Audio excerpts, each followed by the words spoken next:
99% લોકો પોપકોર્ન બનાવવામાં ફેલ જાય છે। હા, અત્યારે મેં બનાવી છે જુવારની ધાણી। જો મારી આ ટ્રીકથી તમે બનાવશો ને જુવારની ધાણી તો એકદમ પરફેક્ટ બનશે અને જરા પણ અંદર ગાંગડો નહીં રહે। તો એ ધાણી બનાવવા માટે અહીંયા મેં આ જારની ધાણી લીધી છે, એટલે કે જુવાર લીધા છે મેં અહીંયા। જુવાર 1 કપ મેં અહીંયા લીધા છે। તમારે જેટલા બનાવવા હોય એ પ્રમાણે લેવાના, પરંતુ એકવારમાં આટલા જ બનશે।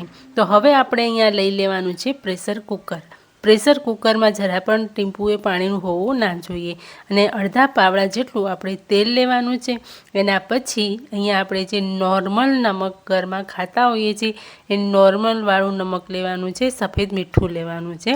તો અહીંયા જેટલું તમારે ટેસ્ટ જોઈએ એ પ્રમાણે મીઠું ઉમેરવાનું અને હવે ગેસની ફ્લેમને ઓન કરી અને થોડુંક એને તપવા દેવાનું છે 1 મિનિટ માટે। અને પછી આપણે જે જુવાર લીધી છે એ જુવારની અંદર ઉમેરી દેવાની છે।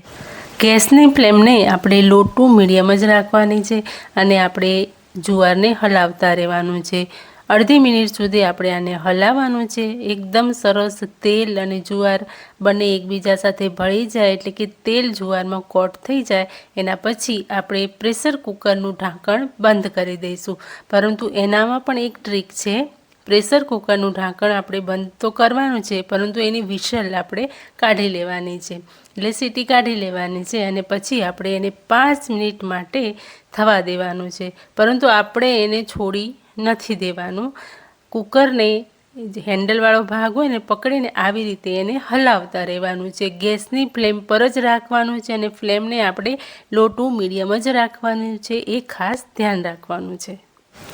જો તમે એમને મૂકી દેશો ને તો ધાણી બળી જશે, ફૂટશે તો ખરી પણ બળી જશે, નીચેના ગાંગડા રહી જશે ને એવું બધું થશે। 5 મિનિટ પછી આપણે ખોલીને જોઈ લઈએ કે તમે જોઈને દંગ રહી જશો કે આપણી ધાણી સરસ એવી ફૂલી ગઈ છે ને અત્યારે ખૂબ જ ગરમ છે।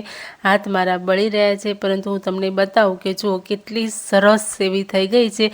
જો તમારે આની અંદર હળદર ઉમેરવી હોય ને તો જ્યારે આપણે મીઠું ને તેલ નાખ્યું ને ત્યારે તમારે ચપટી હળદર નાખી દેવાની છે, પરંતુ મેં અહીંયા એકદમ વ્હાઈટ જ રાખી છે અને પાછળથી તમે આને વઘારી પણ શકો છો। તો મિત્રો, મારી આ ધાણીની રેસીપી તમને કેવી લાગી? જો ગમી હોય તો પ્લીઝ વિડીયો પર લાઇક, શેર, કમેન્ટ જરૂરથી કરજો। તમારી ફ્રેન્ડને આ વિડીયો જરૂરથી શેર કરજો, એને પણ આ જાણવા મળે અને શીખવા મળે। તો મળીએ છીએ આવી જ કોઈ નવી રેસીપી અને ટ્રિક્સ સાથે।